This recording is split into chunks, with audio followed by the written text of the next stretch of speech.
Pour répondre à la question à quoi ça entend les poètes, il me semble que la meilleure des façons, c'est de répondre à la question, et à celle à laquelle je vais tenter de répondre, avec mes propres engagements, mes propres partis pris, c'est discutable évidemment, c'est à quoi sert la poésie, n'est-ce pas?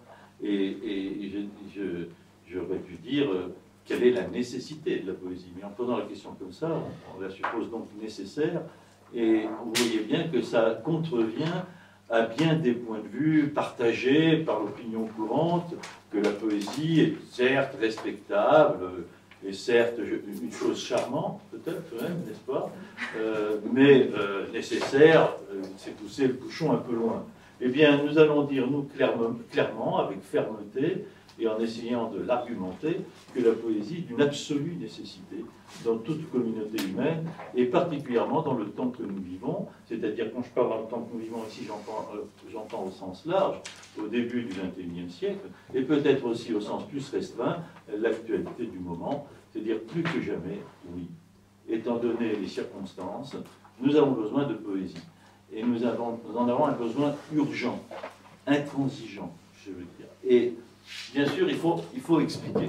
Si, d'abord, je dis ça, il faut expliquer au nom de quelle idée de la poésie je le dis.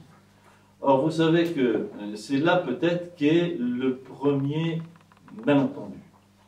C'est-à-dire que nous parlons de poésie, nous parlons des poètes, mais quand nous en parlons, il ne faut pas ignorer que dans la tête de la majorité des gens, il y a déjà des idées constituées très fermement, ou mollement d'ailleurs, parfois, ou pas mieux, de ce qu'est, des idées de ce qu'est la poésie. Et ces idées, il faut le dire avec franchise, 9 fois sur 10 sont fausses. Parce que ces idées sont construites à partir de quoi? À partir d'une fréquentation très partielle et très restreinte de la poésie réelle, telle qu'elle se présente dans les milliards de poèmes écrits depuis l'aube des temps, n'est-ce pas?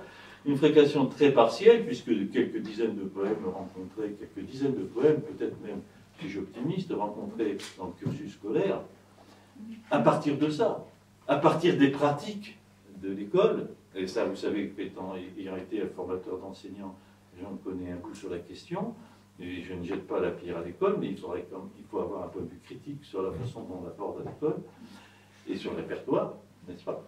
Et puis, ça se constitue aussi à partir d'autres choses, beaucoup plus compliquées, c'est-à-dire une opinion courante, moyenne, qui est issue d'un jugement un peu, comment on pourrait dire, implicite sur l'art, la culture, etc. Et au cœur de tout ça, la poésie, c'est-à-dire quelque chose comme, vous savez, le pot de fleurs sur la cheminée, quoi. C'est-à-dire l'idée que, ma foi, tout ce qui relève du culturel et de l'art, c'est bien sûr, c'est bien, personne ne va dire que c'est mal, sauf peut-être dans certaines idéologies, hélas, mais enfin, majoritairement chez nous, tout le monde dira que c'est bien, mais c'est bien après, en plus. C'est bien comme un enjoliveur de l'existence, n'est-ce pas? Comme le parfum qu'on mettrait dans le parking, vous voyez, pour chasser les miasmes du réel. Donc, il faut s'entendre très clairement sur ce qu'on entend par poésie. La plupart du temps, les gens considèrent que la poésie, c'est quoi? C'est le poème qu'ils ont appris par cœur à l'école, c'est le poème qu'ils ont vu, par exemple, à la fête des mères ou à Noël, sur une petite feuille de papier qu'on leur a offert, etc. Vous voyez, qu'on nous a offert plutôt. Enfin, des choses comme ça, très lénifiantes, de très peu d'enjeux, si vous voulez, et souvent une chose qui est à peu près toujours la même du point de vue formel, c'est-à-dire une jolie chose rimée, dans une langue cadencée, et dans une langue qui chante, comme on dirait, n'est-ce pas? Mais qui chante une chanson douce, vous voyez, qui chante une chanson qu'on pourrait dire agréable à l'oreille. Voilà, sauf que, évidemment, d'emblée, je peux hurler contre cette conception-là, puisqu'il y a combien de poètes qui grincent, qui crient, qui hurlent, ne serait-ce qu'Artaud, n'est-ce pas? Antonin Artaud, par exemple, n'est-ce pas? Mais Villon aussi, d'une certaine façon. Donc, vous voyez, toutes les idées, je vais très vite parce que vous les connaissez, ces représentations fausses et édulcorées et partielles de la poésie, toutes ces questions, ces représentations fausses, elles sont le fruit d'un réseau de raisons complexes. J'ai évoqué le répertoire de l'école, j'ai évoqué ce qui traîne comme ça dans l'air du temps, les idées toutes faites, des préjugés, voilà, qui sont héritées de l'histoire, bien sûr, et puis d'une représentation générale de la culture dans la société, il faudrait aller plus loin. Mais je m'en tiens là pour aujourd'hui, parce que ce n'est pas exactement le propos. Moi, ce que je pourrais vous dire, pour aller vite, parce qu'on ne va pas parler pendant des heures, je vais essayer d'être dense, au risque d'être évidemment parfois un peu schématique, ce que je pourrais dire, c'est ce que disent beaucoup de poètes. Par exemple, Alexandre Vedensky. Alexandre Vedensky était un poète russe du début du XXe siècle, du groupe de Loberiou, si vous voulez, des absurdistes russes, l'équivalent des dadaïstes français, un peu, pour simplifier. Et il disait, la poésie n'est pas de la semoule qu'on avale sans mâcher et qu'on oublie aussitôt. Ce qui est évidemment une provocation, une boutade, mais qui en dit long, parce que ça parle de nourriture. Et ça parle de nourriture, et peut-être bien justement que ce dont il s'agit, c'est d'un aliment. Et d'un aliment de quoi? De la conscience, n'est-ce pas? Ça ne peut pas être autre chose qu'un aliment de la conscience. Et cet aliment de la conscience, effectivement, est un aliment qui se digère lentement, n'est-ce pas? C'est-à-dire que la poésie nourrit en l'homme cette chose qui est aussi importante, n'est-ce pas, que le muscle, ou que le cœur, je vais dire le cœur, l'organe, n'est-ce pas, sa conscience. Et cela nourrit de façon indispensable.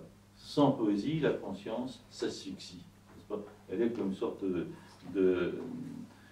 d'oligo-élément premier, n'est-ce pas, pour la conscience.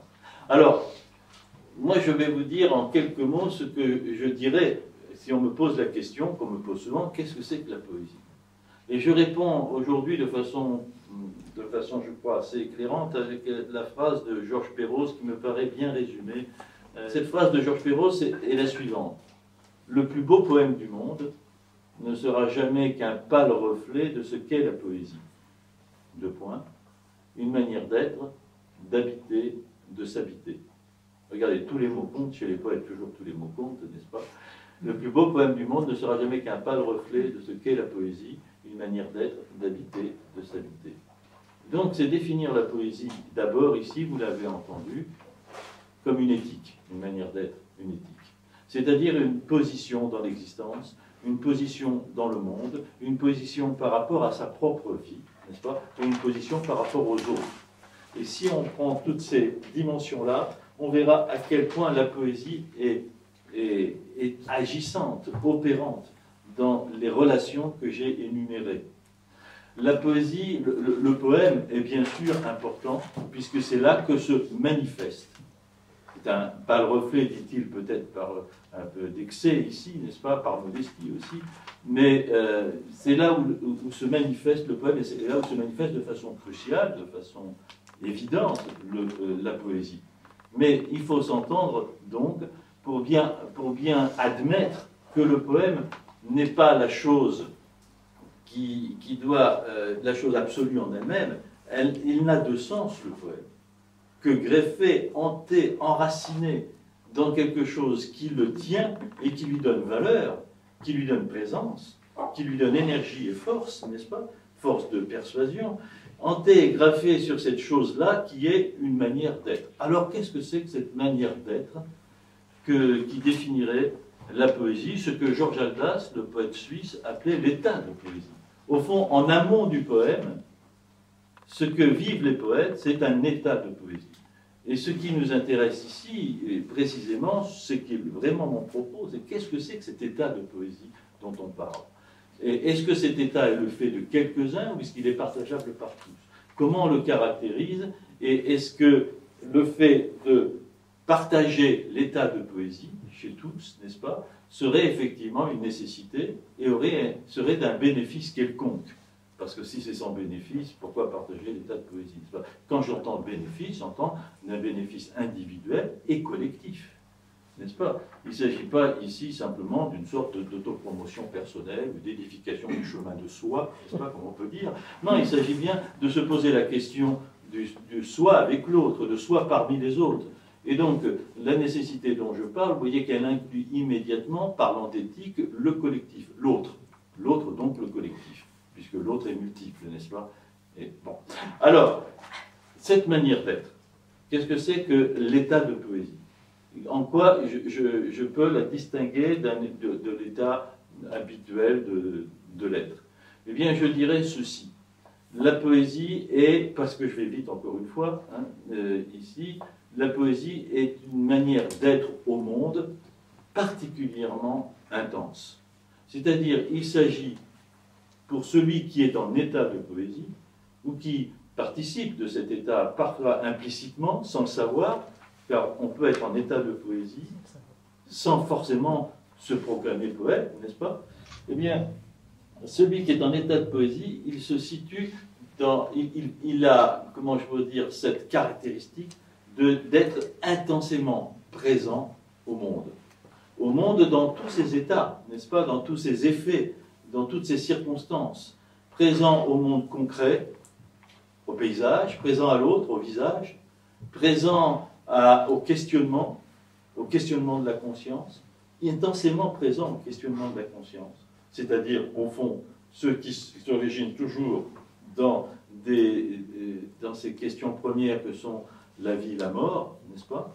Et tout ce qui est figure de la vie ou de la mort, l'élan, le désir, l'amour, l'amitié, l'émerveillement, comme d'autre part l'abîme, la mort, la solitude, la perte, la fracture, etc., etc.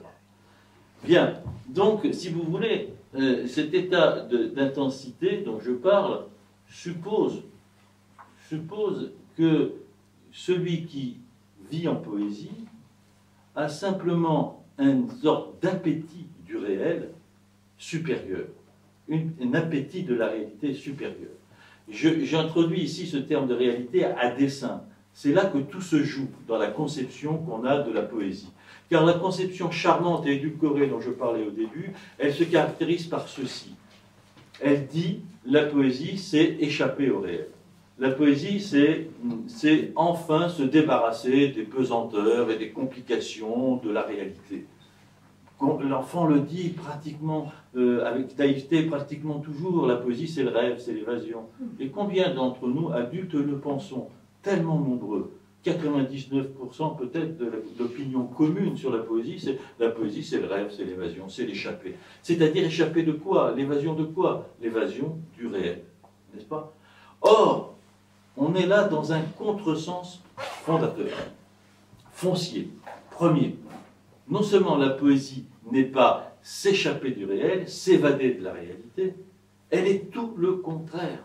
Je dirais même, et je l'ai écrit une fois par provocation peut-être, qu'il n'y a pas plus réaliste que les poètes, n'est-ce pas? Il n'y a pas de gens plus entichés de la réalité, plus intensément préoccupés par tous les effets du réel, par la réalité pleine et entière. Vous savez, je n'ai rien inventé, le poète novaliste, le poète romantique allemand novaliste, a écrit cette chose il y a quand même pas mal de temps, n'est-ce pas? Au moins 2 siècles. Il a écrit « Plus il y a de poésie, plus il y a de réalité ». Et vous voyez comment ça fait voler en éclats toutes les représentations molasses que j'ai évoquées tout à l'heure. Or, plus il y a de poésie, plus il y a de réalité. Vous voyez combien, du coup, ça donne, si on y croit à ça, mais je vais essayer de l'argumenter, vous voyez combien, du coup, ça donne de valeur à la question, quelle est la nécessité du poème, n'est-ce pas? Dans la réalité. Pas la nécessité comme ça, comme une sorte de vœu d'utopie ou de rêve particulier, mais dans la réalité sociale, politique, commune de notre existence, n'est-ce pas? C'est-à-dire en quoi, effectivement, ici, la poésie est un des moyens, et un des moyens privilégiés, pas un moyen parmi d'autres, il y en a tellement, mais un des moyens privilégiés et les plus efficaces, les plus pénétrants, de saisir la réalité, de la comprendre au sens le plus beau du mot comprendre, qui n'est pas seulement une saisie immédiate, logique et rationnelle, n'est-ce pas? C'est une définition réductrice de la compréhension, mais de la comprendre au sens de la saisir et de l'étreindre dans son expansion infinie, dans sa complexité maximale, n'est-ce pas? Toute poésie vise à saisir la réalité dans tous ses niveaux, dans tous ses états, qui sont un millefeuille, n'est-ce pas? On sait bien que la réalité est irréductible à telle ou telle de ces représentations, telle ou telle de ces dénominations. Or, l'intuition du poète, l'intuition du poète est première, celle qui va fonder l'état de poésie dont je parle, n'est-ce pas? C'est que justement, la réalité n'est pas réductible aux représentations dont il a le partage communément. C'est l'intuition foncière, profonde, irréductible, que la poésie déborde tous les moyens ordinaires de la nomination du réel, de la saisie du réel. Alors, ça veut dire quoi? Ça veut dire que les moyens de saisie du réel, les plus partagés, les plus ordinaires, les plus normaux, ce sont évidemment la saisie par les sens, n'est-ce pas? Mais ce qui est, dans toutes les sociétés humaines avancées, n'est-ce pas, mais même, on pourrait dire, depuis qu'il y a des communautés humaines, c'est de façon privilégiée, parce que c'est là que ça légitime la compréhension du réel, la saisie du réel, c'est de façon privilégiée dans le langage que ça se passe. C'est le langage qui ordonne le réel, qui lui donne sa force de compréhension dans la société, dans la communauté. C'est-à-dire que l'homme naît avec le langage, l'humain naît avec le langage articulé et conscient de lui-même, n'est-ce pas? Or, ce langage qui fait que l'homme échappe à la prise immédiate du réel, à la première vue, à la première sensation, le langage permet justement le différement, n'est-ce pas? Permet l'écart, puisque le langage est une symbolique. On est d'accord? C'est simple, tout langage est un symbole. Quand je nomme une chose, la chose peut être absente, mais elle est présente dans le mot. C'est un symbole. Bon. C'est un symbole, ou très vite, pour le dire comme Yves Bonnefoy, c'est un concept. C'est-à-dire que je substitue, et c'est le fait du langage humain, je substitue à la réalité vécue, éprouvée, charnelle, etc., je substitue le concept. C'est-à-dire que je substitue le mot chaise à la chaise, ou le mot arbre à l'arbre. Et c'est formidable, parce que ça me permet d'évoquer l'arbre ici, où il n'y en a pas, et immédiatement, ça renvoie à votre expérience de l'arbre, et tout le monde sait de quoi je parle. Vous voyez, le langage est génial. Voilà. C'est un trait de génie qui constitue l'humain, qui fonde l'humain. Sauf que, et je ne vais pas faire ici de la philosophie du langage, mais quand même, on peut très rapidement éprouver ceci, comprendre ceci, qu'au même moment où on invente cet extraordinaire système de conceptualisation du réel, qui permet de s'entendre, qui permet de se comprendre, qui permet de prévoir et d'anticiper, de parler de la réalité quand elle n'est pas là, je parlais du différement, n'est-ce pas? Et donc parler de l'avenir, parler d'hier, quand la réalité n'est plus là. Il faut bien qu'il y ait la parole pour restituer le passé ou dire l'avenir tel qu'on l'imagine, etc. Ou l'absent, n'est-ce pas? Mais au même moment donc, où le langage est créé et nous offre ça, indispensable donc pour vivre socialement, pour s'entendre, pour vivre tout simplement dans le concret du réel et organiser notre déplacement, notre mouvement, notre interaction avec le réel. Au moment où on invente ça, on invente aussi le malheur. C'est-à-dire qu'il y a un malheur du langage. Il y a, je dirais même, un désespoir du langage. C'est que, au fur et à mesure qu'on invente des mots, et qu'on élargit le lexique, et qu'on complexifie la langue pour représenter le réel dans la langue, dans le même temps, on perd le réel. Le concept perd la réalité. C'est-à-dire que le concept n'est plus qu'une représentation du réel et, parce que ça serait que ça, pas grave, une représentation réductrice du réel. Tout concept réduit le réel nécessairement, puisqu'il le renvoie à des dénominateurs communs partageables.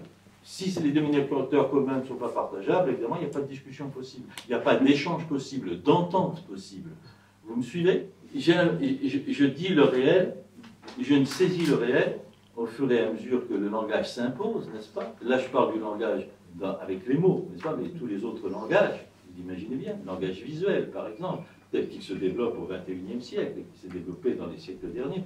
Bref, je dispose du langage pour tenir le réel, pour agir sur le réel et pour partager le réel avec les autres, mais en même temps, c'est un réel réduit. C'est un réel trompeur. Le langage nous manque sans arrêt. Il nous trompe sans arrêt. il est à la fois une merveille et en même temps un malheur. Je ne cesse de le dire. C'est ce paradoxe fort qui fonde la poésie. Vous allez comprendre pourquoi. Parce que à partir du moment où j'éprouve effectivement que le langage me fait manquer la part de réel telle que je l'éprouve dans mon expérience d'homme, telle que je l'ai éprouvée, telle que je l'éprouve alors j'en veux au langage. Je lui en veux beaucoup, tout d'un coup, de me trahir. Or, c'est l'expérience, je dis ça à des enfants, ce que je vous raconte, je le dis à des enfants, c'est l'expérience la plus ordinaire du monde, n'est-ce pas? L'expérience la plus banale. Combien de fois nous disons, je n'ai pas les mots pour le dire? Combien de fois nous disons, mais je ne sais pas comment le dire? Et combien de fois la réalité que nous vivons intensément, tout d'un coup, elle ne trouve plus son langage? Parce que tout langage disponible est insuffisant. Voilà. Tout langage disponible est insuffisant. Or, comprenons les choses maintenant. Pour un certain état du réel, je veux dire le réel le plus simple, le plus obvi, le plus partageable et immédiat, le langage, la trahison du langage ou la perte du langage est mineure, n'est-ce pas? Il y a un quotient de perte dont on se satisfait assez facilement, c'est-à-dire pour des expériences ordinaires. Le langage, en fait, il va très bien quand le réel est simple, n'est-ce pas? Mais il est rarement simple. Enfin bon, il peut l'être dans la vie quotidienne. Non, je veux dire, à quelle heure prendre le train, à quelle heure passe le bus, où as-tu mis mes chaussures, ça va. On voit bien que là, le langage ne nous manque pas, n'est-ce pas? Ouvrez la fenêtre, fermez la fenêtre, passe-moi le sel, tout ça, ça va. N'est-ce pas? Dans cet effet-là de l'emprise sur le réel, le langage ne trahit pas ou très peu. Mais il trahit très vite. Car très vite, le langage est insuffisant, très très vite. Dès qu'on passe à des réalités à peine supérieures, un tout petit peu plus au-delà, très vite, il peut y avoir des ambiguïtés. Un mot ne suffit pas, un mot a plusieurs sens. Vous voyez ce que je veux dire? Là, les difficultés que nous avons très vite pour dire des expériences, même assez banales. Et alors, maintenant, je vais faire un saut, n'est-ce pas? S'il s'agit de parler d'expériences à la fois communes, universelles, que tout être humain vit, et en même temps fondatrices, celles qui font notre humanité de tous les jours et au plus profond, si je veux nommer ça, alors là, nous éprouvons tous de plein fouet et violemment, douloureusement, même si cette douleur est muette, elle est souvent muette, nous éprouvons tous un extraordinaire manque du langage. Il ne dit plus le réel. Il est à côté du réel, complètement. C'est-à-dire, si je veux dire l'amour, la mort, si je dis l'amour, la mort, je suis triste parce qu'il est mort. Vous voyez, alors on peut dire un peu plus, je suis très triste parce qu'il est mort, je suis effondré, je suis accablé. Mais même ces mots-là sont désespérément vides, au fond, n'est-ce pas? Il y a un vide dans le mot pour dire l'expérience intense de la vie. L'expérience intense de la vie, je reviens à l'intensité. Or, notre expérience de la vie, à tous, elle est intense. Pour tout ce qui est essentiel, elle est intense. C'est-à-dire pour la relation à nous-mêmes, à nos propres questionnements, à notre propre chemin, à notre propre rapport à nous-mêmes, et pour nos questionnements à l'autre, ma relation à l'autre, amitié, haine, désir, répulsion, attraction, etc. Et à l'autre du monde, c'est-à-dire le réel qui m'entoure, l'extraordinaire mystère et que recèle tout le réel qui m'entoure. Un paysage est un mystère, non? Si on ne se contente pas de dire c'est une montagne ou une mer. Et sans compter cette immense part de mystère dans le grand paysage dans lequel nous sommes arrivés.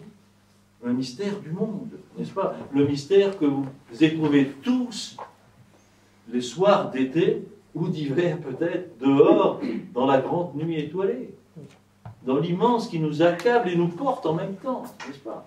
Alors là, quand on parle de la réalité, là, n'est-ce pas, au-delà de, j'ai dit que c'était un millefeuille, peut-être un 1000 milliards de feuilles, la réalité. Là, quand on a feuilleté les deux premières feuilles, les deux premières pages du réel, on sait bien qu'il y en a des milliers derrière. Et alors, quand il s'agit de dire, encore une fois, les deux premiers états ou trois premiers états visibles du réel ou sensibles du réel, le langage, il va bien. Autrement, vous comprenez qu'il nous manque. Et que un enfant de 15 ans, on dit, mais pourquoi tu fais cette tête? Et il ne répond pas. Et vous insistez, mais dis-le, je peux pas. Et pourtant, il le sait. Mais il n'a pas les mots pour. Et il a tout à fait raison.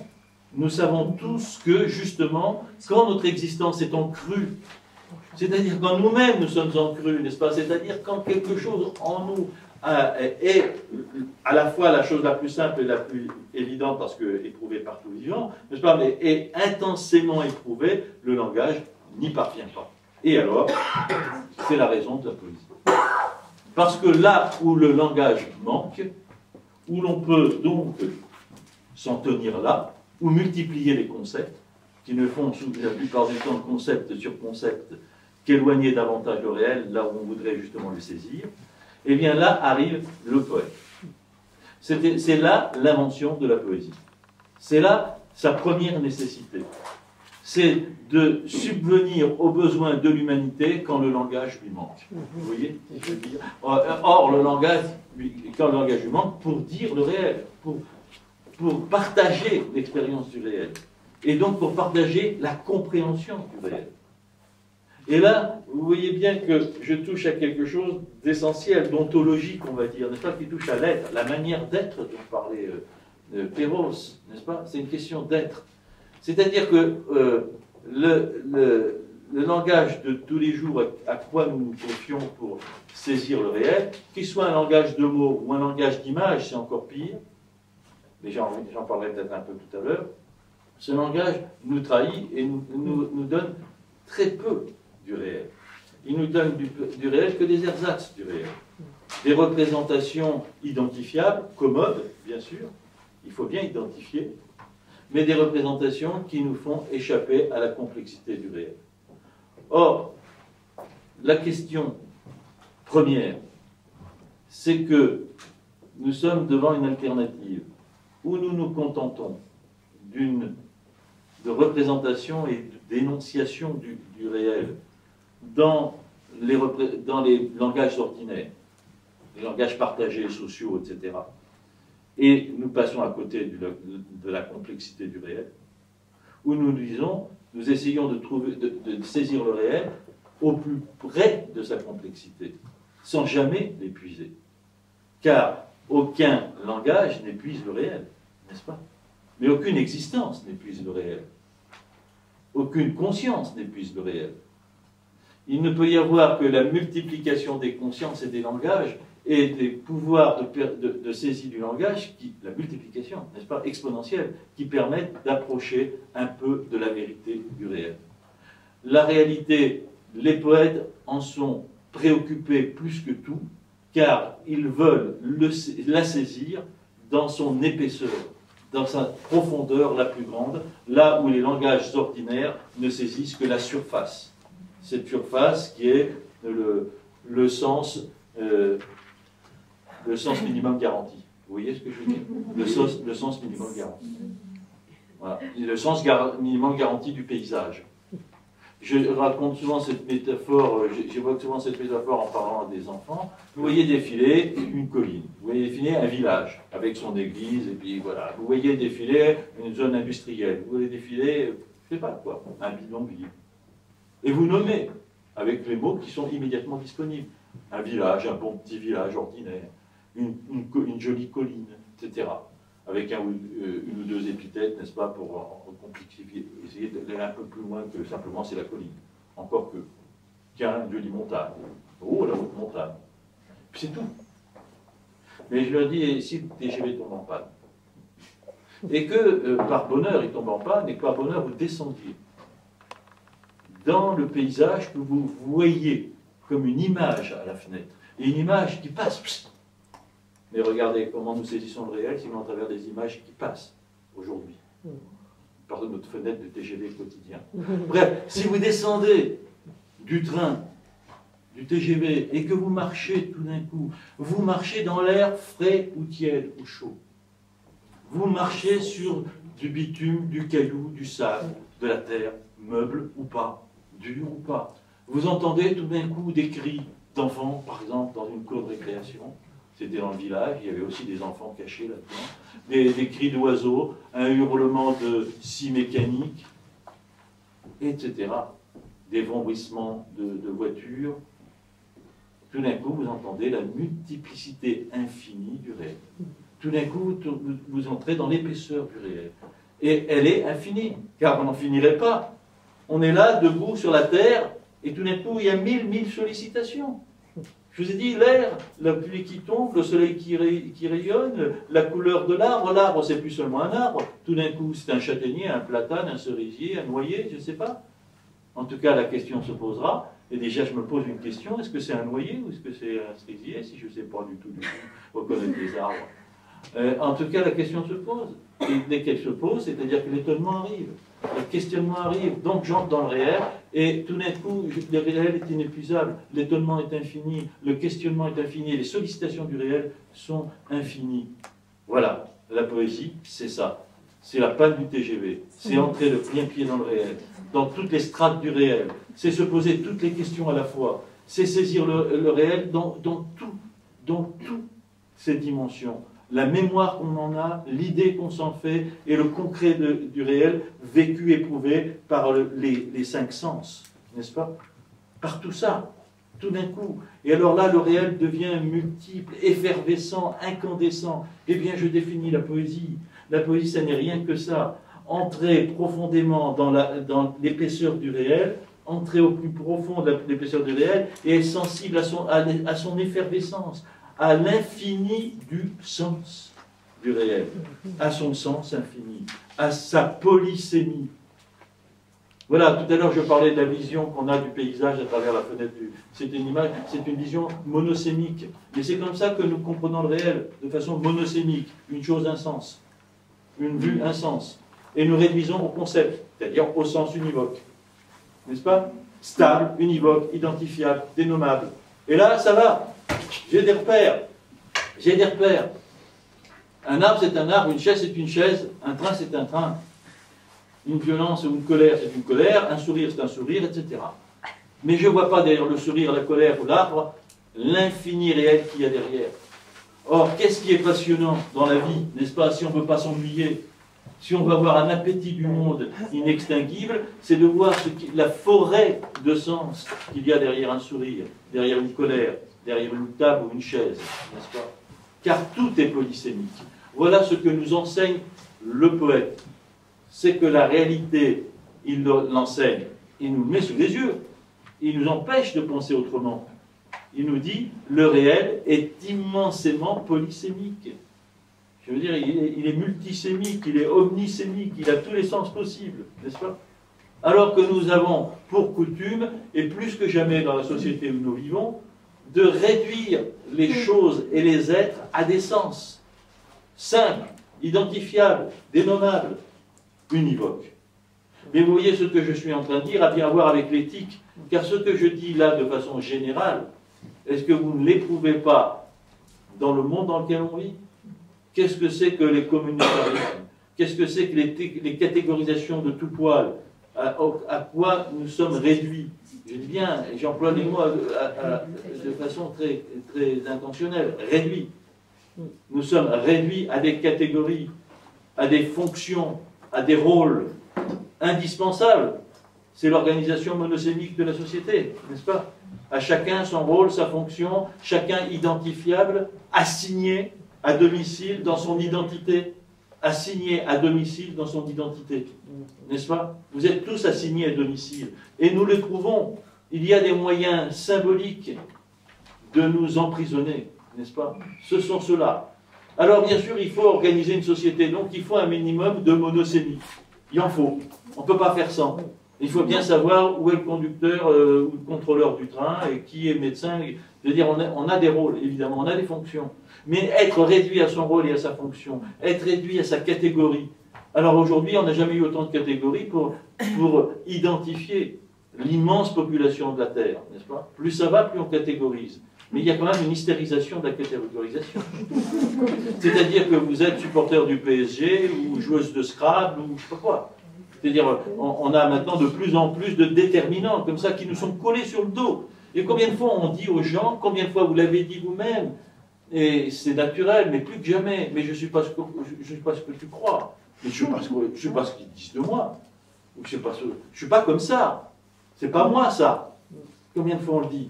Parce que c'est des réactions spontanées, immédiates, au sentiment que nous éprouvons confusément et implicitement d'être enfermés. assigner à résidence dans notre identité une identité qui ne peut pas être notre identité. Car une des plus grandes impostures qui soit, n'est-ce pas, c'est le réflexe identitaire. En quoi que ce soit, n'est-ce pas, et pas seulement dans le débat d'aujourd'hui, en général. En général. Si vous voulez, la question de l'identité s'est posée à l'homme depuis toujours.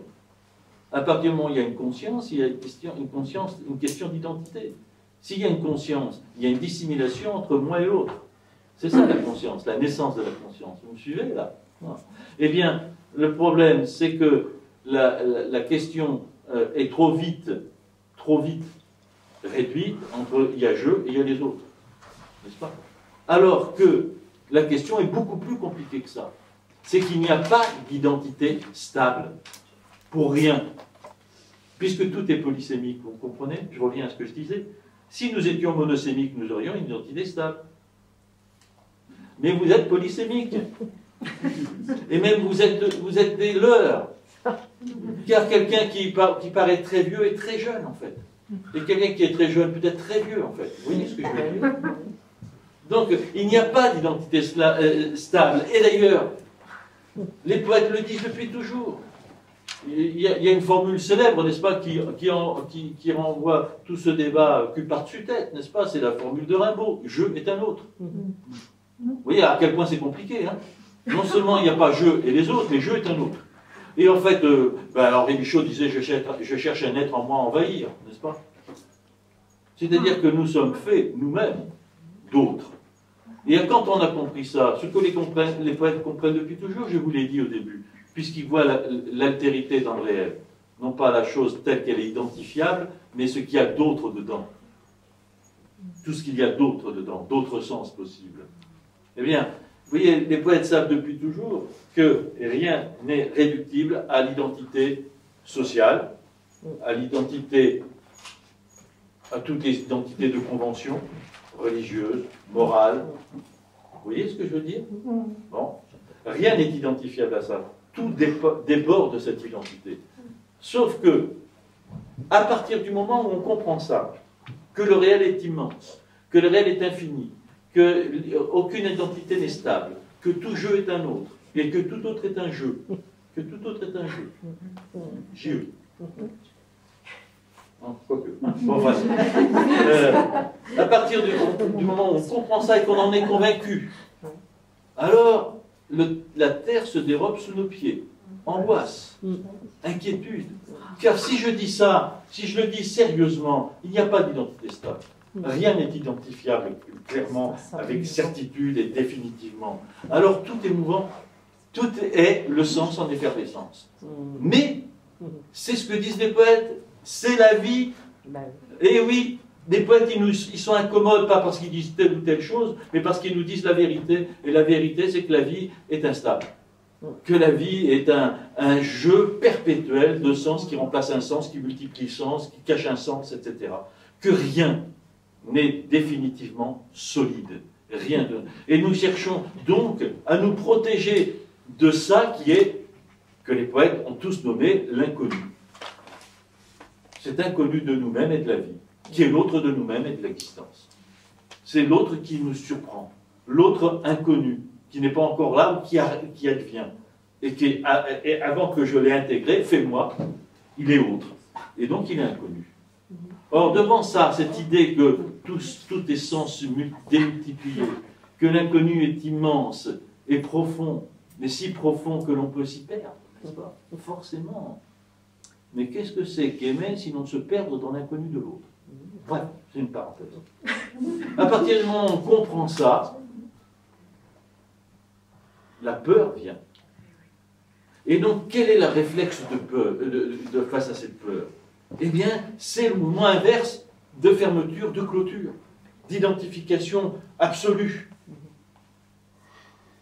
Et vous voyez ce que je veux dire là? C'est-à-dire que tout d'un coup, le tout est dans un sens fixe, déterminé. Et là, les repères sont stables. Je n'ai plus peur de rien. Je sais ce que je sais et je crois ce que je crois. Et une telle chose est assignable à telle fonction et à tel rôle.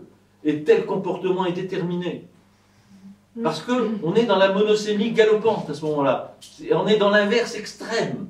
La monosémie qui gouverne tout. Tout. Même comment on se coiffe, où on marche, où on aime, etc.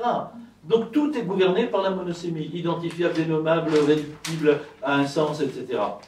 Et donc vous voyez bien, et si vous avez bien suivi, j'espère avoir été trop vite, que la poésie, par essence, qui illimite le sens, qui promeut la saisie de la polysémie, qui simplement dit c'est ça la vérité de la vie et du monde, le mouvement perpétuel et incandescent, elle se situe frontalement contre toute vision réductrice du monde, contre toute vision qui enferme, qui clôture le sens, contre toute représentation qui arrête la vie, qui l'immobilise. N'est-ce pas? La poésie, elle est dans le mouvement.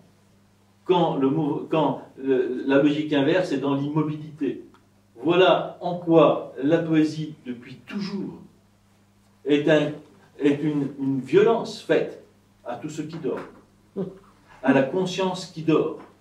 Car la conscience qui s'enferme dans des dénominations, des déterminations, des réductions, des limitations, c'est une conscience qui s'endort, puisqu'elle a tous ses repères, tout est su, tout est repérable, tout est connu.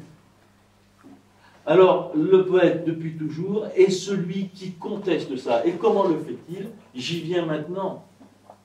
Il le fait, il le vit d'abord, il l'éprouve comme un état, lui, de sa conscience. Je veux dire, l'état de poésie, c'est cette intensité d'être, accessible justement au mouvement infini de la vie, à l'inconnu qui gît en tout, en toute chose, en soi et en l'autre, n'est-ce pas?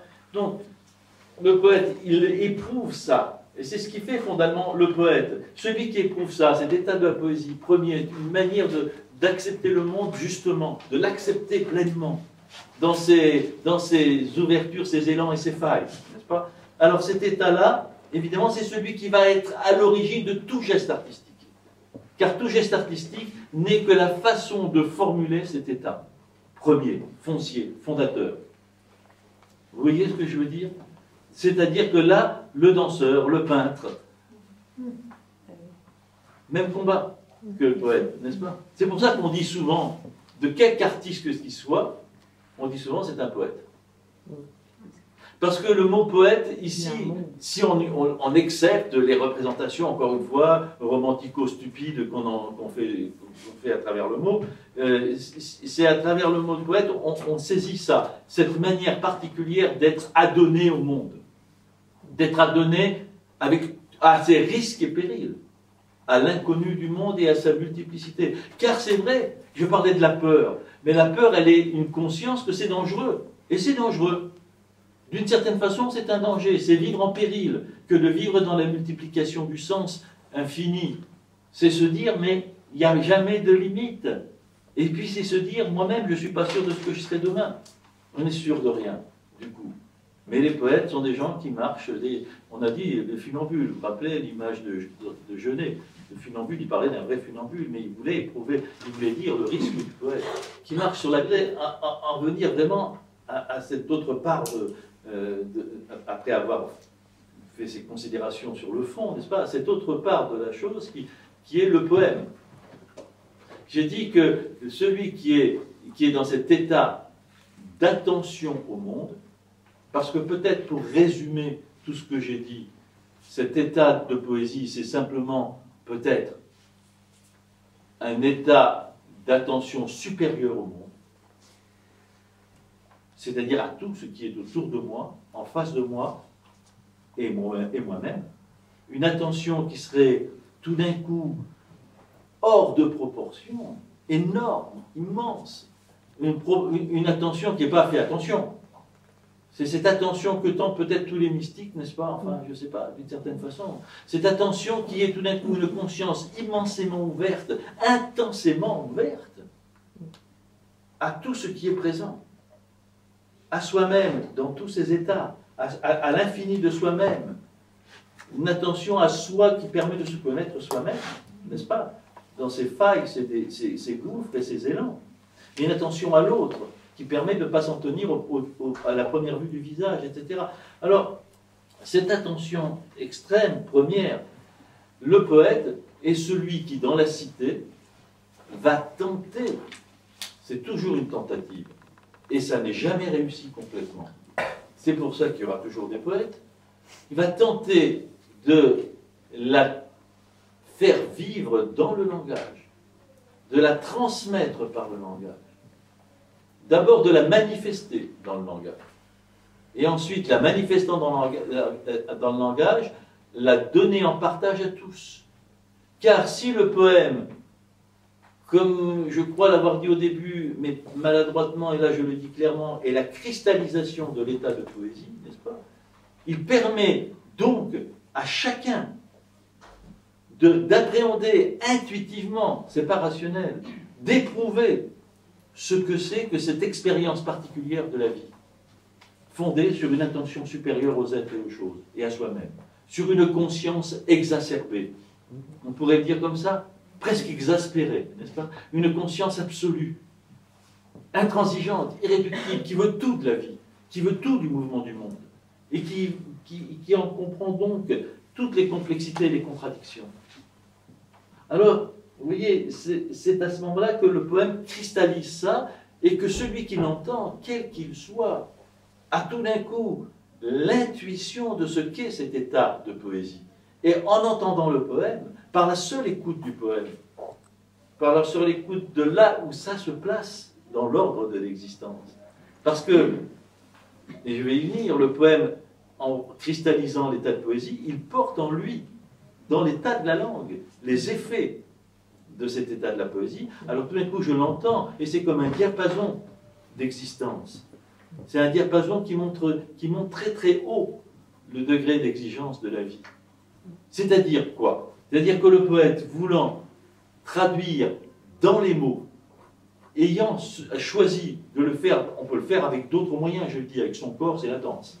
Avec les couleurs et les formes, c'est tous les arts plastiques. Mais si on le fait avec les mots, si on veut combattre l'ennemi là où il est, dans le langage qui réduit le réel, parce que c'est l'ennemi le plus partagé, n'est-ce pas, que nous portons tous, et que nous avons tous partie liée avec lui, moi-même.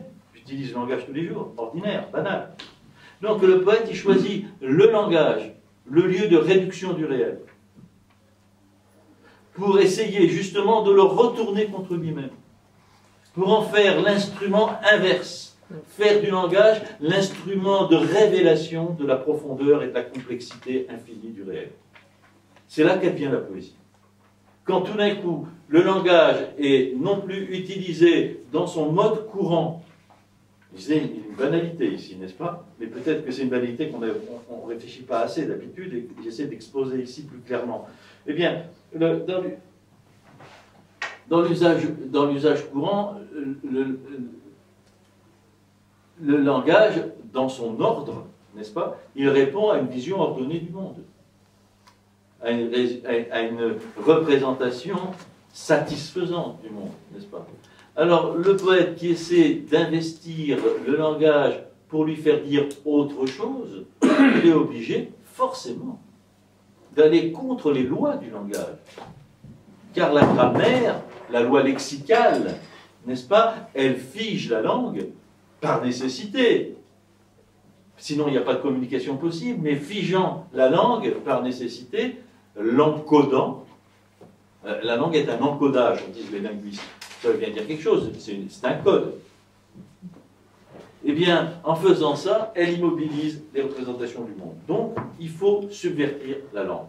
La poésie est une subversion de la langue, évidemment. Voilà ce que je dis qui est banal, mais dont j'espère avoir fait comprendre la raison. C'est pas pour, tiens, les poètes disent, bah, tiens, si je jouais avec la langue, tiens, si je subvertissais la langue.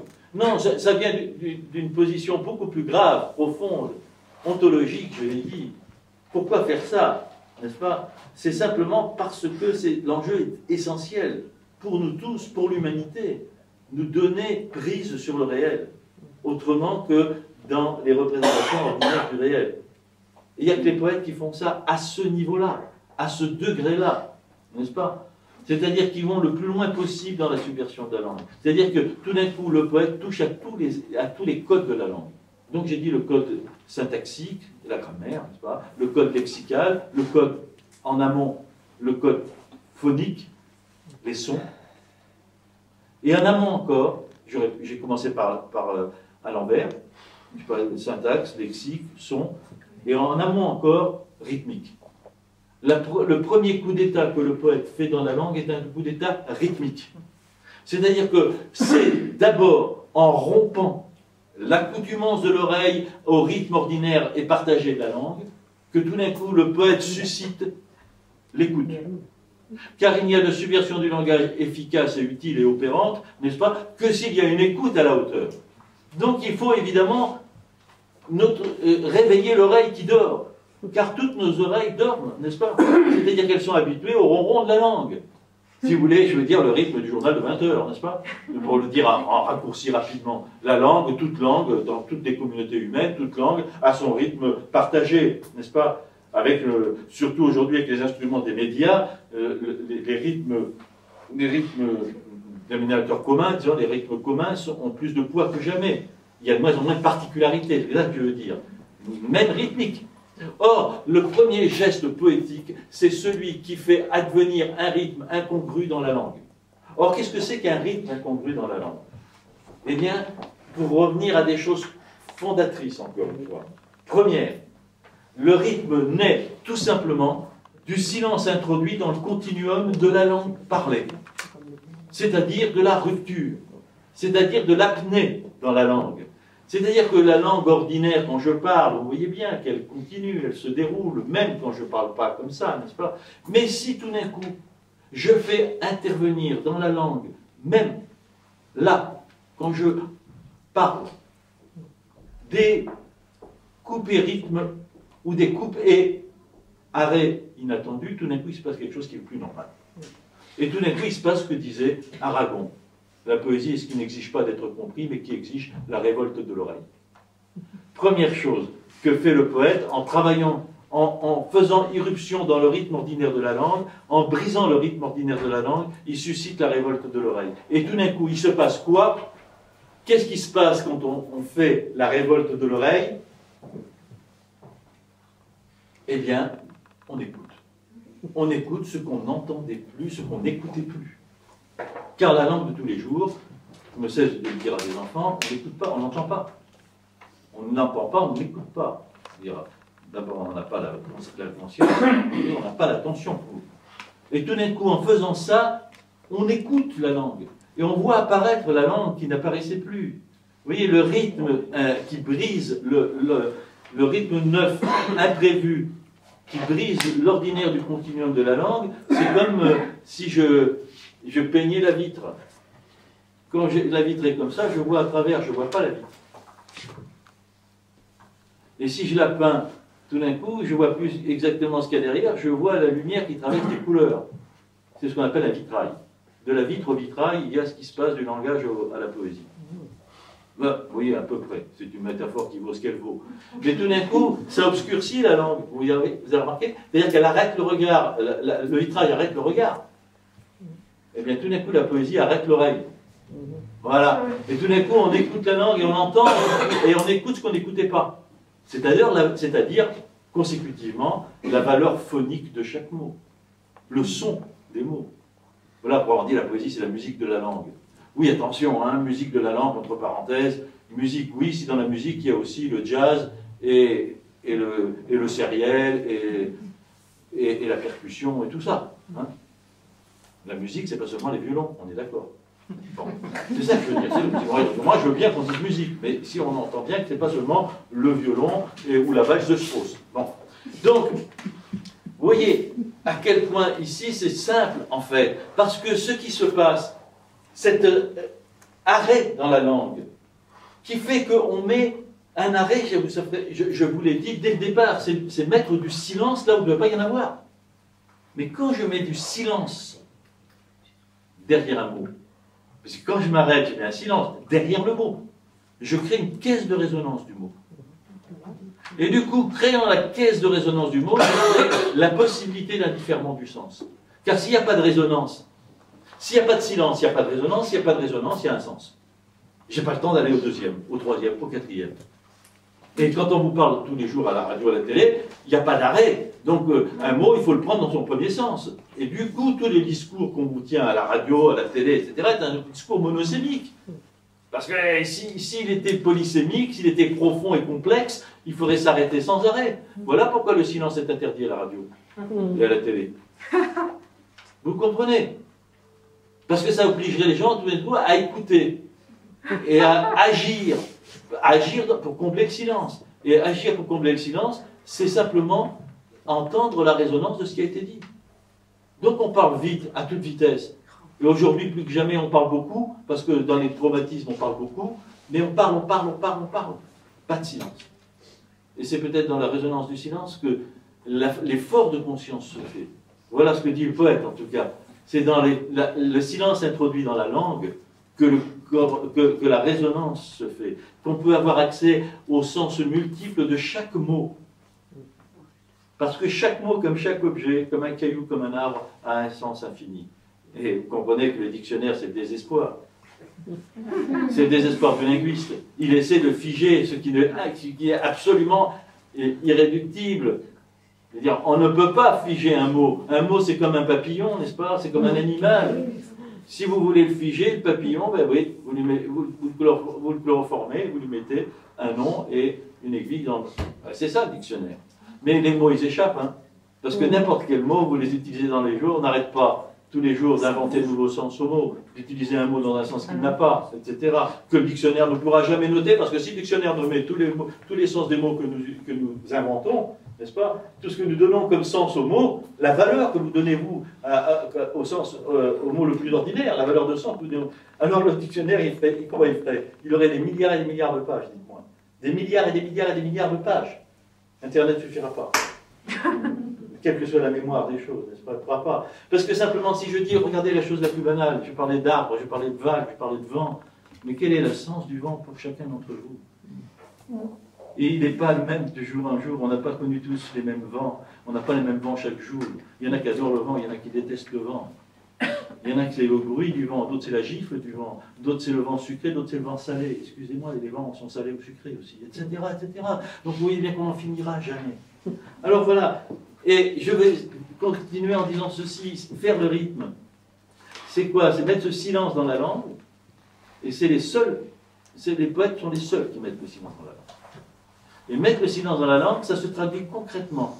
Quand j'écris le poème, à partir du moment où les hommes écrivent, ce qu'ils disaient comme poème, cette partie de leur langage qui relevait de la poésie, qui était l'incandescence dans la langue, qui était la langue subvertie pour dire la profondeur du réel. Ça a commencé avec l'aube des hommes, hein, ça. Eh bien, quand on l'écrit, tout d'un coup, comment on manifeste ce blanc, ce silence, pardon, par un blanc. C'est-à-dire, on ne va pas au bout de la ligne. Un poème, c'est un texte troué de blanc. Vous avez remarqué? Qu'il soit avant, qu'il soit après, qu'il soit... Pourquoi je m'arrête comme ça? Un vers, c'est quoi? C'est une parole qui commence, puis qui s'arrête avant qu'elle devrait s'arrêter. Et je laisse un blanc. Mais c'est la naissance du vers. Le rythme fait le vers, mais le vers, c'est le silence c'est le blanc, tout est lié. Je vais très vite parce qu'on n'a pas le temps d'entrer dans le détail. Mais vous voyez, c'est comme ça qu'on explique parfaitement que la poésie, pourquoi Guilvic? Pourquoi Dubouché? Parce que ces gens-là vont au bout de cette logique. Ils mettent le moins de mots possible et le plus de silence possible. Ouais, c'est le principe du haïkai japonais. Le haïkai japonais, c'est peu de mots. Mais peu de mots apparemment très simples, mais avec une telle caisse de résonance derrière, 3 vers et une immensité de silence, que vous avez tout le temps de la résonance. Sauf que pour bien lire un haïkai, il faut se donner le temps du silence. Sinon, et pour lire un poème, il faut se donner le temps du silence de toute façon. De toute façon. S'il n'y a pas de silence dans l'écoute ou la lecture du poème, le silence du récepteur, je ne parle plus de l'émetteur, donc une reconnaissance du silence qu'a mis le poète, s'il n'y a pas l'utilisation de ce silence par le lecteur, il n'y a pas une bonne lecture poésie. Donc on lit le poème, non pas par ce qui est écrit, mais à partir de ce qui est écrit. C'est la différence avec la langue ordinaire. Dans la langue ordinaire, je lis ce qui est écrit. Quand je lis un poème, je lis à partir de ce qui est écrit. C'est-à-dire que je lis ce qui vient après. D'ailleurs, Octavio Paz le disait, la lecture du poème exige l'abolition du poète qui l'a fait naître et la naissance du poète qui le lit. Car lire le poème, c'est être poète, c'est construire le sens, c'est faire advenir en le blanc dont je parle, dans la marge de silence dont je parle, le sens dont vous avez besoin à partir des mots. C'est-à-dire évidemment tout ce qu'on appelle après scientifiquement les connotations, etc. etc. Mais qui est simplement ce qui agit des mots en moi. Leur ombre portée, je dirais mieux, leur onde de vibration. Vous voyez? Voilà pourquoi un poème, ça vibre. Si on fait silence, le poème vibre, tout poème vibre. Si tout le monde est capable du poème. Tout le monde est capable, à condition d'être capable de ça, de ce silence, de cette écoute. Ça s'appelle d'une chose très simple, l'attention. La seule compétence exigible pour lire le poème, c'est une attention. L'attention que le poète porte au monde, il faut la porter à la langue du poète. Si vous portez l'attention à la langue du poète, c'est-à-dire une disponibilité, c'est-à-dire une ouverture, c'est-à-dire une immobilisation de tout pour être ouvert en tout, pour être en mouvement intérieur, n'est-ce pas? Accessible à toutes les résonances, à toutes les vibrations. Si on est dans cet état-là, on est saisi par le poème. Vous voyez? Et c'est ça la clé de la lecture du poème. Bon, on y reviendra peut-être tout à l'heure si j'ai le temps. Mais moi, je voulais vous parler en continuant du poème. Alors, j'ai parlé du rythme, j'ai parlé donc du blanc, etc. Mais évidemment que ce que fait le poète de façon qui est tellement emblématique, c'est qu'il agit sur le lexique. Le lexique qui est quand même la part, l'épine dorsale, le lexique qui est le plus prétentieux des objets, puisque le mot prétend épuiser la chose. Le mot prétend dans sa superbe nommer, alors qu'il ne nomme qu'une toute petite part de la chose. Puisque je dis, il manque l'infini du réel. Et donc, le poète le dit et le sait. Et il va faire en sorte que, quand on le dit, quand on lit le poème, on ne puisse plus s'en remettre au seul sens évident du mot. Et que le poème révèle de façon consciente, organisée, choisie, travaillée, élaborée. Le mot révèle sa part cachée, ses parts cachées, sa profondeur, quoi, de sens. On reparle de profondeur et d'épaisseur, n'est-ce pas? C'est toujours là dont... Parce que quand je lis le poème et l'épaisseur du sens d'un mot, c'est aussi une école de vie.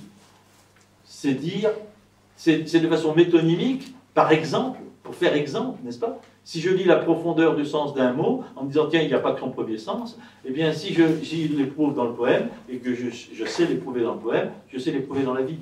Après, je regarde un visage de la même façon. Vous voyez? Il n'a pas que son sens premier. Vous me suivez là? Bon. Et alors donc, le poète invente la métaphore. La comparaison, la métaphore, l'image poétique, etc. Je ne vais pas entrer dans le détail, les nuances. Mais le principe est là. C'est-à-dire qu'il s'agit de faire apparaître, la métaphore a pour but ça, mais la comparaison déjà. Elle fait apparaître dans un mot les qualités qui n'étaient pas codifiées pour ce mot, n'est-ce pas? Les sens qui n'étaient pas prévus. Je peux dire un soleil froid, quand je suis poète. Ce qui est un scandale du point de vue de la loi lexicologique, puisque c'est une impropriété. Puisqu'on met ensemble deux sens qui ne sont, deux scènes qui ne sont pas compatibles.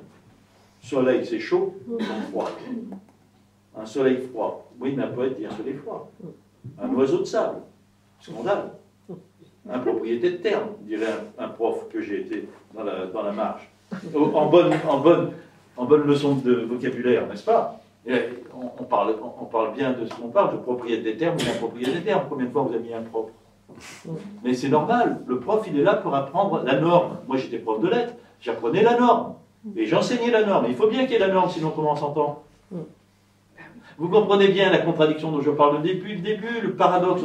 Nous avons pour mission d'apprendre les normes, nous enseignants. Et tout adulte, éducateur a pour mission de transmettre la norme, indispensable. Et il faut être sévère, il faut être gendarme. Mais nous avons aussi, et c'est ça que j'essaie de faire entendre au ministère depuis des années, des décennies, depuis ma naissance, nous avons la mission aussi urgente et indispensable, inverse, sauf qu'elle est inverse. C'est-à-dire l'antidote, c'est-à-dire l'anti-loi, c'est-à-dire un usage libertaire de la langue.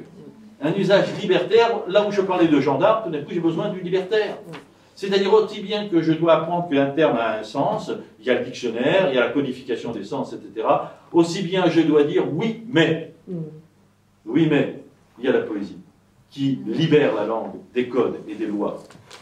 Car les codes et les lois obligent, emprisonnent, enferment, et enferment la lecture du réel. Il n'y a de lecture libre de réel que si la poésie contrevient à la loi de la langue. Les poètes sont des libertaires, j'invente rien. Hein. C'est quand même Rimbaud aussi qui parlait de liberté libre, non? Mais la liberté, depuis toujours, les poètes parlent de liberté, depuis Ovide, n'est-ce pas? Et même avant, sûrement. Donc, cette liberté-là, elle se manifeste dans la langue. Et vous comprenez, écarter, faire exploser les carcans des lois de la langue, c'est aussi faire exploser les carcans qui nous obligent à lire le réel de telle ou telle façon indiquée, pointée, identifiable. On est d'accord? C'est ça, tout ça est logique et compatible, et cohérent, n'est-ce pas? Donc le poète, il fait exploser la règle lexicale. Il invente l'antinomie, enfin il ne l'invente pas, mais il la pratique à tour de bras, n'est-ce pas? La métaphore, l'antinomie, tous les jeux autour du lexique, homonymie, synonymie, etc., etc. Alors on peut aussi en faire ensuite, pousser ça jusqu'au bout, n'est-ce pas? Et en faire une poétique en soi, un cas particulier de la poésie. C'est l'Oulipo, par exemple. Oui, pour aller très vite, hein. Je vais faire un raccourci, mais c'est pour vous donner... Oui, où ça a été les jeux de Rosser la vie, par exemple. Rosser la vie, Robert Desnos, au début du XXe siècle, n'est-ce pas? Voilà. C'est-à-dire, c'est tout d'un coup porter son effort de poète très particulièrement sur cette subversion du lexique, ou de la syntaxe. Hein, ou de la syntaxe, puisque l'Oulipo, ça touche autant le lexique que la syntaxe et vice-versa. Bon, vous me suivez toujours là. Je vais arrêter parce que je vois que je peux parler longtemps. Donc, je parlais là du lexique, et il y a évidemment la syntaxe. Les codes syntaxiques, c'est lié au rythme en fait. Hein. Pourquoi les poètes touchent à la syntaxe? En grande partie parce que c'est la syntaxe qui immobilise le rythme. Vous savez, nous avons des syntaxes, les structuralistes l'ont dit, des syntaxes obligées, sujet, verbe, complément, des matrices comme ça inconscientes dans la tête, etc.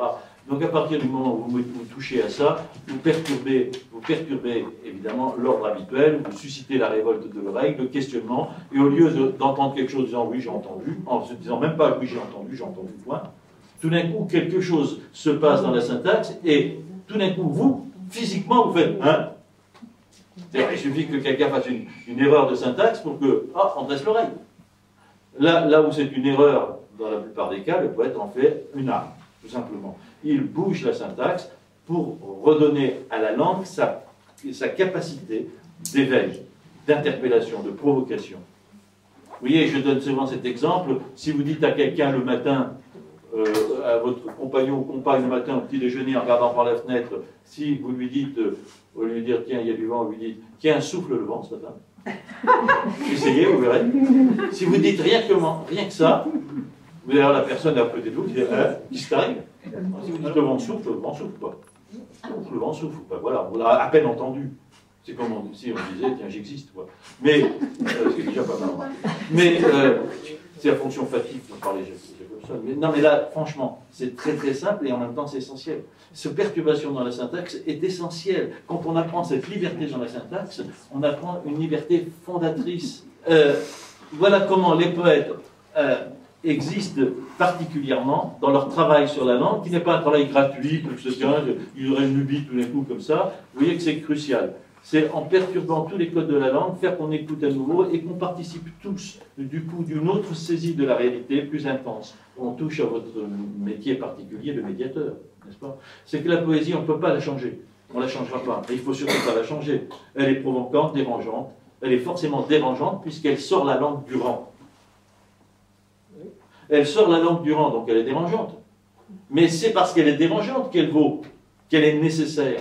Parce que nous sommes tous en rang. Parce que nous sommes en rang à tous les niveaux symboliques, mentaux, affectifs, etc. En tout cas, tout est fait dans la société pour que nous nous mettions en rang. Il y a des fils partout indiqués, des flèches partout, exprimées, implicites ou explicites, des flèches partout, pour qu'il y ait conformité, convention, consensus, la règle des trois cons. Mais oui, conformité, la même forme, convention, le même mouvement, venire cum. Hein? Et consensus, le même sentiment. Tout est fait pour que nous serions comme ça, que nous convergions. Voilà le troisième point. Pour que nous convergions. Or, justement, la poésie cherche la divergence, le chemin singulier, le chemin libre. C'est-à-dire, c'est comme suivre un chemin balisé pour traverser une forêt ou aller librement dans la forêt. D'un côté, c'est reposant. De l'autre côté, il y a un risque de se perdre. Mais il y a la possibilité de connaître vraiment la forêt. Car si vous suivez le chemin balisé, vous ne connaîtrez que ce que le chemin vous en donne, et surtout ce qui est écrit sur les petits panneaux qui vous expliquent les oiseaux qu'il y a et que vous voyez partir. Moi, j'ai vu combien de fois ces trucs, on me dit les feuilles qu'il y a, les oiseaux qu'il y a, je les ai jamais vus. Même les feuilles, je ne les vois pas.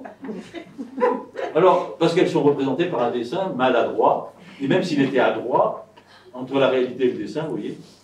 Donc, c'est exactement pareil dans la vie. C'est exactement pareil dans la vie de tous les jours. Donc, les poètes, vous voyez, nous sauvent pour ça. Parce que, quand je parlais d'ontologie, de manière d'être, vous voyez, qu'est-ce que plaide le poème? Qu'est-ce qu'il manifeste dans ses mots, dans sa manière d'être, le poème? Le poème manifeste une manière d'être dans la langue. C'est une métonymie, encore une fois, c'est-à-dire le peu qui montre le tout. Si on admet ça, si on jouit de ça, de cette liberté dans la langue, de cette ouverture du sens dans la langue, qu'un enfant de 5 ans éprouve intuitivement et qui lui fait ouvrir des grands yeux et sourire, quoi. Eh bien, et nous tous, quand en tant des poètes, on va voir quelqu'un dans la rue, on lui lit un poème, 3 vers d'un poème de Charles ou de Gertrude ou de Neruda, la personne sourit, parce qu'elle a l'intuition immédiate de cette libération. Parce qu'il y a libération dans la langue, parce que tout d'un coup on s'aperçoit que la langue est épaisse, profonde, qu'on n'est pas dans l'aplat habituel, qu'on n'est pas dans l'injonction du langage ordinaire. Voilà, c'est ça, il ne bouge pas, n'est-ce pas? Tout d'un coup on s'aperçoit qu'il y a une marge de liberté, une profondeur, une résonance, dans laquelle j'ai du jeu. Vous savez, la résonance, d'un coup, j'entends que dans la langue j'ai ma place. Parce que dans la langue qu'on vous tient tous les jours à la radio, à la télé, vous n'avez pas de place.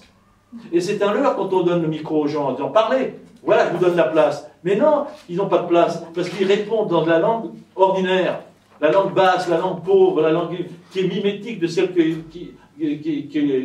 celui qui parle et qui leur donne le micro. Donc ils font que répéter des stéréotypes, n'est-ce pas? Ils sont dans la réduplication. Il n'y a pas plus grand leurre que ces micros tendus. Parlez, parlez, on vous donne la parole. On ne parle rien, on ne dit rien. Car parler ne se peut que dans une langue insolite, insoumise, inventée, inattendue, élaborée. Le vraiment parler des choses qui importent. Or, on pose des questions aux gens sur des choses qui importent. Et vous avez remarqué, si on écoute un peu, l'extrême pauvreté de tous ceux qui parlent au micro, même quand ce sont des intellectuels. C'est terrible. Il y a un effet givaresque de la radio et de la télé. Vous avez déjà assez donné d'interviews assez passées dans les radios et les télés pour savoir que c'est ça. Dire, vous avez un temps congru, vous n'avez pas le droit au silence. Et il faut aller très vite à passer un message. Qu'est-ce que vous voulez dire? Très vite. Et donc, dans une langue réduite, sans silence, accélérée, comment vous voulez dire une chose complexe? C'est pas possible, il ne faut pas qu'il y ait de complexe. Et donc, on réduit le réel à tour de bras. À tour de bras. Et quand la situation comme celle d'aujourd'hui est immensément complexe, alors évidemment, c'est grave. Voilà pourquoi la poésie est nécessaire. Vous l'avez compris. Pourquoi elle est cruciale, essentielle? Parce qu'elle donne le partage à tous l'expérience d'une langue libre, qui donne un accès libre au monde, et qui permet d'éprouver dans l'écoute du poème, dans la diction du poème, dans l'essai d'écriture du poème, d'éprouver cette liberté. Et quand on l'a éprouvé une fois, on a rejoint en soi la part d'homme libre, qui est cachée, réprimée. Et en même temps, on retrouve en soi l'élan et le mouvement de la vie. Car si tout autour de nous, dans les langages, fige le réel, quand je suis dans le poème, j'entends comme ça bouge, j'entends comme ça vibre, comme le réel est vivant, n'est-ce pas? Tout a une dimension extraordinairement dynamique. Voilà en quoi la poésie nous sauve, n'est-ce pas? Profondément, individuellement et collectivement, si elle est au cœur de la cité comme un diapason d'intensité, un diapason d'exigence, un diapason d'étonnement, un diapason de liberté, alors elle pourra sauver la cité. Comme quoi, ce n'est pas le pot de fleurs sur la cheminée. Comme je disais au début, ce n'est pas le truc charmant qui fait du bien, allez, un petit peu de gentillesse, un petit peu de douceur. Non. Il peut y avoir, les poètes, ils peuvent être des chantres de la douceur. Mais c'est une douceur grave, n'est-ce pas? Parce que c'est ce dont ils parlent, ce n'est pas la douceur pour Disney. C'est en face de la violence de la vie, de la violence de la mort. Cette part de nous qui construit une douceur d'être, et que nous portons en nous, et que le poète révèle. qu'il révèle et qu'il rend sensible. Il nous rend à notre douceur parfois, comme il nous rend à notre violence ou à notre colère. Les poètes nous rendent à tous les états de l'existence. Ils nous font rééprouver tous les états de l'existence et ils nous font rejoindre notre position d'être humain, vif, plein et entier. Vous savez, Rainer Maria Rilke, peut-être le plus grand poète du XXe siècle, un des plus grands en tout cas, il disait ceci, qui choque souvent quand je le dis à des enseignants, etc., mais qui est tellement compréhensible après tout ce que je vous ai dit, j'espère. Il dit ceci, Rainer Maria Rilke, il dit « Les poèmes ne sont pas des sentiments, entre parenthèses, on les a bien assez tôt. » Il n'y a pas besoin de la poésie pour ça. Ce sont des expériences. Les poèmes ne sont pas des sentiments, ce sont des expériences. Je n'ai cessé de vous dire ça depuis le début. Lire le poème, écouter le poème, c'est faire l'expérience d'une humanité libérée, intense, pleinement vivante, pleinement adonnée au risque et à l'inconnu de l'existence. Alors oui, ça c'est sérieux, c'est très grave, ce n'est pas une gentillerie. C'est beaucoup plus important, parce que ce que je viens de dire, ça définit un enjeu d'éducation. Je dis nous rendre à notre humanité libre et pleinement conscience de l'existence. Si ce n'est pas un enjeu d'éducation, moi, éducateur, je n'ai cessé de dire qu'il faut que la poésie soit au cœur de l'enseignement. Pour cette raison, nous sommes des éducateurs. Nous voulons former des consciences libres, habiles, aptes au mouvement. Des consciences, justement, qui sont le contraire d'une conscience qui s'enferme sur toutes les clôtures qu'on peut imaginer. Eh bien, si on veut ça, si on veut créer des consciences libres, actives, hyperactives, intenses, qui ont le goût et l'appétit du monde, qui sachent, à travers le poème, saisir la profondeur de la détresse humaine autant que sa beauté et la merveille, si on arrive, à travers le poème, à éprouver ça et à nourrir sa conscience de ça, alors on crée des hommes libres. Et ça va être au cœur de l'enseignement, au cœur du travail d'un éducateur. Et encore une fois, il ne s'agit pas d'un petit supplément d'âme qu'on donnerait comme ça, comme la béquille aux oiseaux. Enfin, non, la béquille aux oiseaux, c'est plutôt l'élément premier. Hein. Donc, vous voyez, je vais finir parce que je pourrais ne pas en finir. Moi, je crois que la grande maladie de nos sociétés occidentales, c'est de ne pas être assez. C'est-à-dire, chacun éprouve ce manque d'être en lui. Et c'est terrible, on en souffre. Et oui, et du coup ensuite, toutes les failles, n'est-ce pas? Donc, là, la poésie, elle rend confiance. Oui, la poésie nous rend de l'être. Quand on entend un poème, on retrouve une certaine façon une dignité. D'ailleurs, on le voit encore dans les expériences du poème. On dit des poèmes aux gens, ils vous remercient. De rien. Il n'y a rien. C'est même pas un petit plaisir si vous leur dites un truc qui est un peu surprenant, inattendu. Ils vous remercient même s'ils n'ont pas bien entendu. Ils vous remercient de ce que vous avez fait. Vous les avez ramenés en leur disant un poème à une dimension supérieure d'eux-mêmes. Et vous leur avez dit, c'est légitime. Tu es tout à fait légitime à être dans cette dimension supérieure. Alors que d'habitude, on lui dit, soit dans une dimension inférieure, lis la page mode de Femina ou supporte le PSG. Bon, bien sûr, il faut bien qu'on vit dans la dimension inférieure de l'existence, moi comme vous, mais quand on ne vit jamais dans les dimensions supérieures de l'existence, n'est-ce pas? Alors après, évidemment, ce que je dis vaut pour toutes les spiritualités. Je l'assume complètement. On est dans une spiritualité laïque, c'est tout. C'est tout ce que je dis. C'est-à-dire que la spiritualité que offre le poème, c'en est une. De Homère à même au poète qui vous paraîtrait même Mayakovsky. C'est-à-dire tout d'un coup être effectivement dans un état de l'humain qui dépasse simplement le matériel, le strict mécanisme des effets et des causes ou du matériel optique, quoi. Voilà. C'est une spiritualité laïque, c'est-à-dire qu'elle s'offre à tous, et qu'elle est le dénominateur commun de l'humain.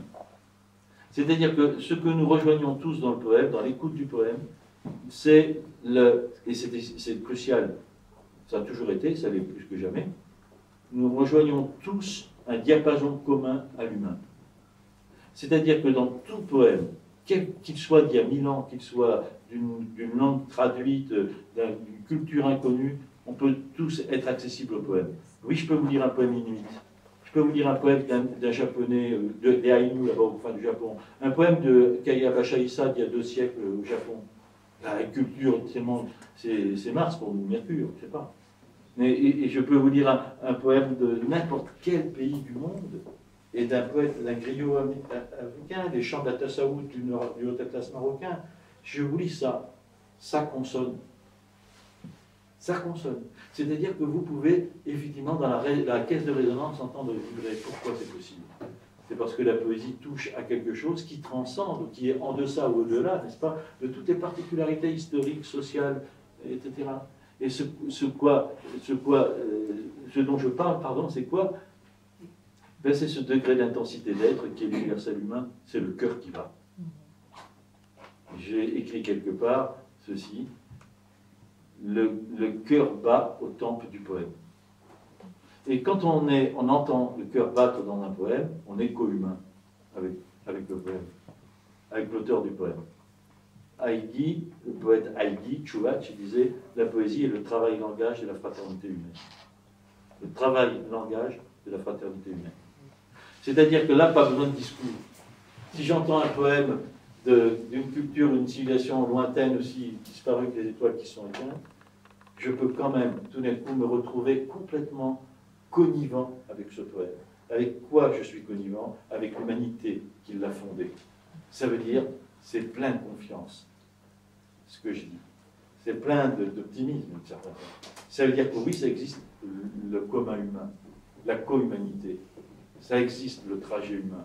Et qu'on peut tous, par le poème, renouer comme avec, vous savez, les nappes phréatiques, renouer avec cet être humain qui est l'effroi, la stupeur et l'émerveillement d'être devant l'énigme du monde. Dans, pas devant, au cœur de l'énigme du monde. Alors ça, je crois que tout poème, de Mallarmé ou de Aragon ou de Bonnefoy ou de Prigent même, on pourrait s'étonner que c'est Prigent, tout poème, de mon point de vue, qui vise à faire entendre quelque chose de cet au-delà du réel immédiat, qui nous fait rejoindre un questionnement premier et universel, ou un étonnement premier et universel. Et les poètes sont ceux qui récusent toute réponse à leur étonnement, c'est-à-dire qui restent dans l'ouvert. Je finirai là-dessus. Très bien, bravo.